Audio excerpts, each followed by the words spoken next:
They say a mother's heart isn't just born, it's chosen. And sometime it chooses in silence long before the world even notices. Evelyn May Porter wasn't supposed to be there that day. She wasn't supposed to step off that stagecoach into the middle of the windblown prairie holding a letter meant for someone else. And she certainly wasn't supposed to open the door to an empty cabin, hear nothing but the creak of floorboards, and then find a crib with a single folded note that read, "Help me." But she did. And instead of turning around, instead of giving in to fear or anger, she stayed. What began as a mistake, what some might even call abandonment, turned into something quiet and rare, a woman who had never borne children, learning how to become a mother to seven. Not out of duty, not out of pity, but out of a love that asked nothing in return. Now the story continues. The snow has melted, but new storms brew, ones not made of wind and thunder, but of legal documents, prying neighbors, and hard questions that have no easy answers. Evelyn may have stepped into Caleb's cabin, but the world beyond it is ready to ask, does she really belong here? And most haunting of all, will the children she loves be taken from her before she ever gets the chance to truly be their mother? This is a story not just about survival, it's about belonging, about the courage to show up again and again, even when you weren't someone's first choice, about how healing often comes from the most unexpected places, like a baby's cry in the night, a boy's shy drawing left on your chair, or a man with kind eyes offering you a second mug of coffee without saying a word. If you've ever felt like the world passed you by, if you've ever wondered whether it's too late to be someone important in someone else's life, then Evelyn's journey might just speak to something deep in you. Because sometimes family isn't who you're born to, it's who shows up and stays. So come sit a while. Let the fire warm your hands. This isn't just another story of the Wild West. This is about something wilder than the land itself. The quiet, defiant power of a woman who dared to become home for seven hearts, even if her own was still mending. What happens next may break your heart and then mend it again. Let's find out together. The wind was dry and dusted with memory. Evelyn May Porter stepped down from the wagon with a quiet thump, her boots sinking slightly into the earth that had long since forgotten rain. 38 years old, wearing the last dress her mother ever made her, she looked up at the cabin she had been promised. A roof, a husband, a new beginning. Instead, she found seven children staring back at her from the porch. The smallest clutched a ragged doll with one eye. The tallest boy squinted like a man already. The door behind them creaked on its hinge, swinging not from wind, but where. There was no man, no husband, just a note pinned to the splintering doorframe. "They need someone." "I can't." Evelyn didn't cry. She'd cried out all her softness years ago when her cousin married the man Evelyn loved, when her aunt said she was too heavy, too old to catch a husband of her own. This moment was just another door shutting. But then the littlest girl stepped forward. "Are you going to leave too?" Evelyn looked down at her boots, then at the girl's bare feet. Something inside her cracked, not like glass shattering, but like a seed splitting open underground. "No," she said softly. "I'm not going anywhere." That night, Evelyn cooked the last of her travel biscuits and shared them evenly between 8 plates. She didn't speak much. Neither did the children. But when the lanterns were out and the fire settled low, she heard the oldest boy whisper to his brother, "She stayed." The silence that followed wasn't fear anymore. It was hope. The next morning, Evelyn finds 7 unsent letters tucked in a drawer, each one addressed to the man who never returned. But one of them ends with a question no child should ever have to write. "Are we still worth loving if no one comes back?" The sun rose pale over the plains, brushing soft gold across the dusty windows. Evelyn May Porter stirred from her cot before the rooster's cry. She was still in the same dress, her hair still braided from the journey, but something about her spirit had shifted. She no longer felt like a guest in the cabin. She was beginning to feel responsible. The children were still asleep, curled like kittens on old patchwork quilts. Their breathing was uneven, guarded. Like even in their dreams, they weren't sure if they were safe. She tiptoed through the main room, looking for firewood, and opened the drawer beside the hearth. That's when she saw them. 7 letters, neatly stacked, unsent. The ink was smudged in places, as if written with too much heart and not enough time. Each letter addressed to the same man, the man who was supposed to be her husband. She read the first one. Pa, can you send shoes for Eli? His feet bled again.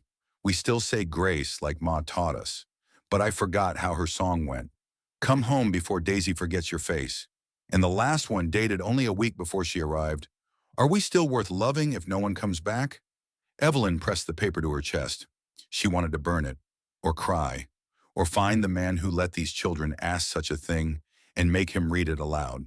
But instead she folded each letter carefully, tucked them into a wooden box. Then she went outside, chopped wood with shaking arms, and cooked a breakfast of cornbread and wild onions. Later that morning, the oldest boy, Will, lingered at the door. You read them, he asked, without looking at her. I did. You mad? No, she said, soft as a hymn. Just sorry you had to write 'em. Will didn't answer, but he picked up an axe and helped split the next log without being asked. That evening, Evelyn sat beside the fire and told the children a story. Not about princes or cowboys, but about a woman who thought she was too old to be needed and how life surprised her with 7 reasons to stay. And for the first time, the littlest girl, Daisy, climbed into her lap and whispered, You smell like cinnamon in home.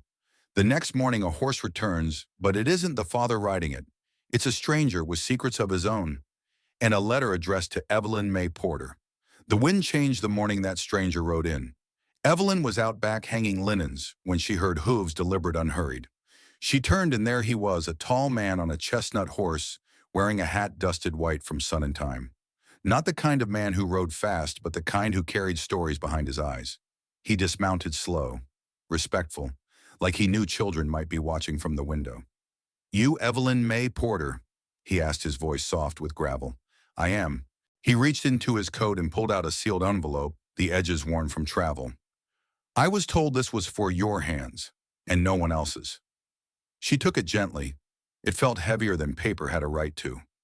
Inside, a letter in careful cursive and a small pressed flower, wilted, but still holding the shape of hope. Miss Porter, if you're reading this, it means I couldn't come home. Not the way I promised. Not in the way you expected. But those children, they were always meant for someone brave, someone kind, someone better than me. Please, if you have anything left to give, let it be them. They won't ask for it, but they need it more than they'll ever say. Thank you for coming, even if I couldn't. Caleb Avery. Caleb Avery, the man she'd been promised to, the man who never showed, and now the man who'd said goodbye without ever meeting her. She stood in silence. The writer waited, hat in hand, as if bracing for her grief to storm. But Evelyn didn't weep. She folded the letter and nodded once. Thank you for bringing it. The man looked puzzled. That's all. She turned her gaze to the cabin behind her, to the smoke curling from the chimney, the soft laughter of children inside. I already decided to stay. This just confirms it. That night Will found her at the table, eyes red but dry. What did he say? She reached for his hand, calloused and too old for his age. He asked me to love you. Will blinked. And you gonna? Evelyn smiled. Already started. A storm is coming, not just in the skies, but in town. Someone wants to claim the land the children live on. And Evelyn. She's not ready to let anything else be taken. The rains came hard that spring. Thick clouds rolled over the hills like cattle being driven by a silent hand. And with them came something colder than the storm, a man with papers and polished boots.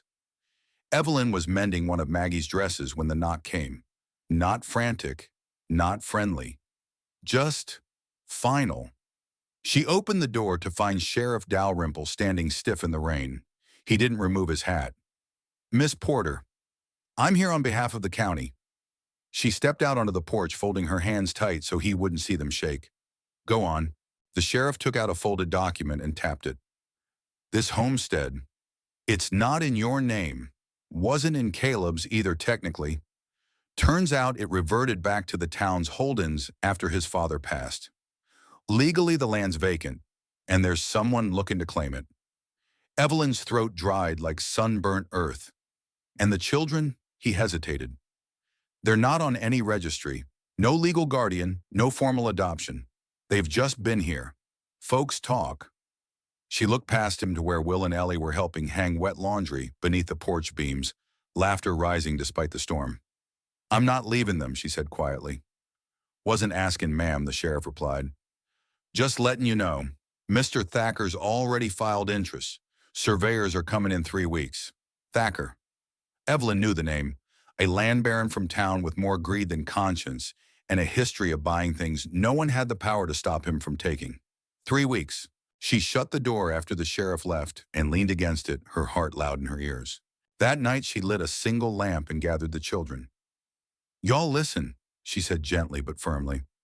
Someone wants this place. Someone who doesn't know your names or care what we've built. Maggie's lip trembled. Are they going to take us away? Evelyn shook her head. Not if I have anything to say about it, but we'll have to be smart and strong. We'll need help. Will looked up. Who'd help us? She paused, then remembered the one-armed man who had repaired their fence weeks ago without asking for a coin. Someone who knows what it means to rebuild. When Evelyn rides into town to face Mr. Thacker, she won't be alone. But what she finds there might just shake everything she thought she knew about Caleb's past. Evelyn had only ever ridden into town twice since arriving. The first time folks had stared. A few had whispered. A plump woman alone on a tired horse with too much skirt and too little smile. They had no idea what she'd come from or what she'd come for. This time she was not riding for curiosity. She rode for war. She left the children with Will in charge, a nervous Maggie clutching her apron. I won't be gone long, she promised. Keep the stew warm. And then she rode, her spine straight, her eyes firm. She carried no rifle, only the fierce resolve of a woman who'd been made to start over too many times to let it be taken from her now. The town was as dusty and indifferent as ever, but he was still there, just as she'd hoped. Daniel Avery was mending the porch railing of the old church, his single arm deftly working wood and wire like he was born to do it. He glanced up as she dismounted. His beard was longer now, flecked with gray, and his eyes were the soft color of worn flannel. You came, he said simply. She nodded. You said if I ever needed help. I meant it. She took a breath. They want to take the land, the children, everything Caleb left behind. I don't have papers, Daniel, but I have them. He nodded, brushing dust off his shirt. You don't need papers to be family. You need someone to stand beside you when they come knocking. The next day they went to the town hall together. Evelyn in her worn brown dress, Daniel walking beside her like his arm had always belonged to her shoulder. She handed the clerk a petition signed by 5 neighbors, the pastor, and even Miss Abby, the schoolteacher, all vouching for the children, for Evelyn's care, and for the truth of their quiet family. She's not just some woman living in a stranger's home, Daniel said. She is the home now. The clerk frowned. Mr. Thacker filed claims. Daniel met his eyes. Well, now he's going to have to fight for them. That night, Evelyn sat beside the fire, a cup of tea warming her palms. Daniel had stayed for supper, and the children had laughed more in his presence than they had in weeks. Maggie braided a bit of his beard. Ellie fell asleep beside his leg. When the fire popped, Evelyn looked at him quietly. Why are you really helping us? Daniel smiled. Because I know what it's like to lose everything. And I also know a woman worth rebuilding for when I see one. But the past is never far behind. When a man from Caleb's family appears holding papers and questions, Evelyn's future may depend on what truths she's willing to finally speak. It was a morning heavy with silence, the kind of stillness that made the chickens pause mid-peck, the wind forget to stir the curtains, and even the children speak in softer voices. Evelyn felt it before she heard the hoofbeats. Someone was coming. The rider dismounted slowly. He was tall, lean, sharp in the way that men from back east tended to be. His boots were too clean for the prairie, his eyes too calculating. I'm looking for Mrs. Porter, he said. Evelyn stepped onto the porch, her apron still damp from washing up the breakfast dishes. That's me, she said steady. The man took off his hat, revealing a head of dark hair with streaks of silver. Name's Franklin Thacker, Caleb's cousin, executor of his estate. Behind Evelyn, Daniel stepped into the doorway. He didn't say anything. He didn't need to. Thacker's gaze flicked to him, then back. I came for the land, and the children if necessary. Evelyn felt a tremble begin in her chest. They're not yours to take. He held out a folded document. Legally, that's not quite true. That night, Evelyn sat alone on the porch. The stars above her were indifferent, brilliant, cold, unmoved. Daniel had taken the children for a walk to the creek to calm them, and to calm himself. Evelyn held the paper in her lap. A deed, a will, some letters, words written in ink by a man now buried beneath the cottonwood tree at the back of the property. She didn't cry. She didn't panic. Instead, she remembered something. A voice. Caleb's quiet, raspy, "If they ever come, just love them. That's all that matters. That's all I want." She exhaled, and she knew what she had to do. The next day, Evelyn rode into town alone again, but not to hide, not to plead, to tell her story. She spoke with the pastor, with Miss Abby, with Sheriff Boone. She showed the letters. She told them of the night Caleb handed her the baby and asked her to stay. Not as a servant, not as a temporary solution, but as a mother, a woman, a home. By noon, Daniel arrived with the children. By dusk, the whole town knew. And when Franklin Thacker tried to file a claim again, there were 27 signatures standing behind Evelyn May Porter. But just when it seems justice has been served, Evelyn is faced with an unexpected offer, one that could change everything. Will she choose to stay or start over again? It was the kind of morning that promised spring. The frost had lifted. The creek behind the barn babbled loud with meltwater, and the cottonwood buds shimmered like tiny lanterns under the soft sun. Evelyn stood at the doorway, watching Daniel finish the final panel of fencing with Joe and Elsie trailing behind, handing him nails like proud apprentices. Peace, it seemed, had finally settled over the homestead, until the letter came. It was from Boston, a distant uncle of Caleb's. A wealthy one, judging by the parchment and wax seal. He'd heard of the land of the children of the widow caring for them. His words were polite, even kind. But at the end came a quiet thunder. "I would like to offer you a home in the city, for you and the children, a better life, education, and security comfort. The house is yours if you want it." I believe it's what Caleb would have wanted. Evelyn read the letter 3 times. Then she folded it up and put it on the mantel.